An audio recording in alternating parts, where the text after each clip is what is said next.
കഴിഞ്ഞ ദിവസം എന്റർപ്രണർ ചോദിച്ചു, സാറേ ഞാൻ ഒരു വീഡിയോ കണ്ടപ്പോൾ പറഞ്ഞു നമ്മുടെ സ്ഥാപനത്തിലുള്ള ഒരാളെ CEO ആക്കരുത്, പുറത്തുനിന്നുള്ള ഒരാളെ CEO ആയിട്ട് കൊണ്ടുവരാൻ പാടുള്ളൂ എന്ന് പറഞ്ഞു കേട്ടു, അത് ശരിയാണോ എന്ന് ചോദിച്ചു.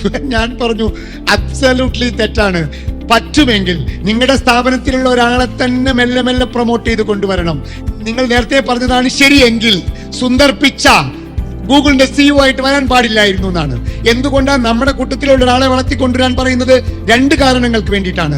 ഒന്നാമത്തെ കാരണം, അയാൾക്ക് നമ്മുടെ കമ്പനിയുടെ കൾച്ചർ അറിയാം, അയാൾ ഈ സ്ഥാപനത്തിനനുസരിച്ച് പ്രവർത്തിക്കും. 2, നിങ്ങളൊരു ഇൻഡയറക്റ്റ് മെസ്സേജ് കൊടുക്കാണ് ടീമിനോട്, എന്താ, കഴിവുള്ളവനെ, മിടുക്കനെ എനിക്ക് നെക്സ്റ്റ് ലെവലിൽ കൊണ്ടുപോകും ഈ സ്ഥാപനം എന്ന് അവന് മനസ്സിലാകും. കഴിവുള്ളവനെ അങ്ങനെ കൊണ്ടുവരാവൂ കേട്ടോ, ചുമ്മാ കയറ്റി വിടരുത്. ഭാര്യയുടെ അനിയനെ കൊണ്ടുവന്നിട്ട് കെട്ടിക്കോ കെട്ടിക്കോ കെട്ടിക്കോ കെട്ടിക്കോ. കഴിവുള്ളവനെ നമ്മുടെ കൂട്ടത്തിൽ ഉണ്ടെങ്കിൽ അവനെ തന്നെ പ്രൊമോട്ട് ചെയ്യണം, അവനെ തന്നെ മുകളിലേക്ക് കൊണ്ടുവരണം എന്നാണ്.